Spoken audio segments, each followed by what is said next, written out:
göz dikirəm. Bizim eşq bağçamızın gülləri saldı əbədi. Açmayır gözlərimin yaşını hər gün tökürəm. Baxıram cavanlara, hamı gülür, hamı danışır. Doğrudan maraqlıdır, həyat qaynayıb qarışır.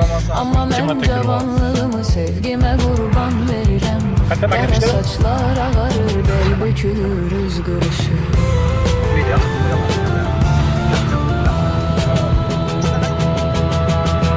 Qalıb o əllərinin izləri məndə, qalıb o bal dilinin sözləri məndə. Sənin heç yadına düşməyir bu məhəbbət indi. Qalıb o odun alovun gözləri məndə. Sənin heç yadına düşməyir bu məhəbbət indi. Qalıb o odun alovun gözləri məndə.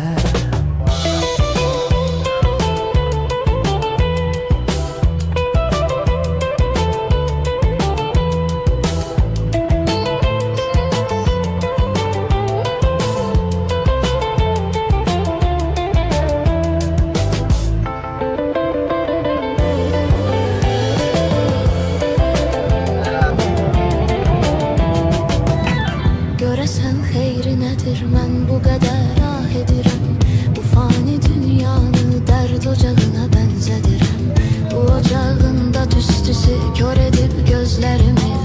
İri addımlar ilə uçuruma doğru gedirəm. Elə bir haldayam ki düşünürəm çətin düzəlim. Yox heç kimin günahı özümü yıxıbdır özəlim. Əslində ayrılığı istəmirdi heç birimiz. Allah'ın qismətidir, qaçmaq olmayır gözəlim.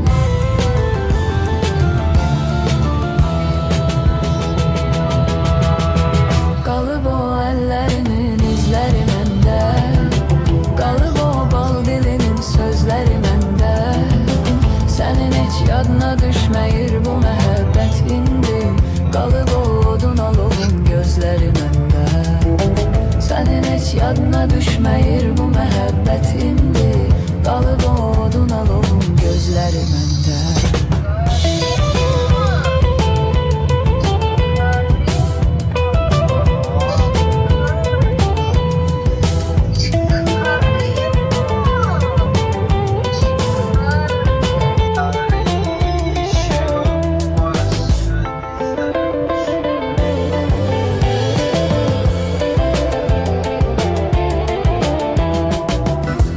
Getsem, hara baksam, hara salsam da nəzər. Yenə o gül camalın gözlərimin önünü bəzər. Düşünəndə bu xəyaldır, sən özün uzaqdasan. Axır bu gözlərimin yaşı olur bəhri xəzər. Nə üçün mənə bu qədər zülm eləyir çərxi fələk. Mən mələk sandığım axırda mənə gəldi kələk. İsti bir yay gecəsiydi, o məni tərk elədi. Qəflətən yağdı yağış, qopdu tufan əsdi kələk.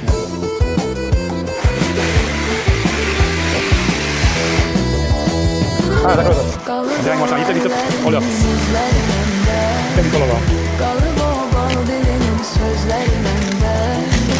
Sənin heç yadına düşməyir bu məhəbbət indi. Qalıb o odun alovun gözləri məndə.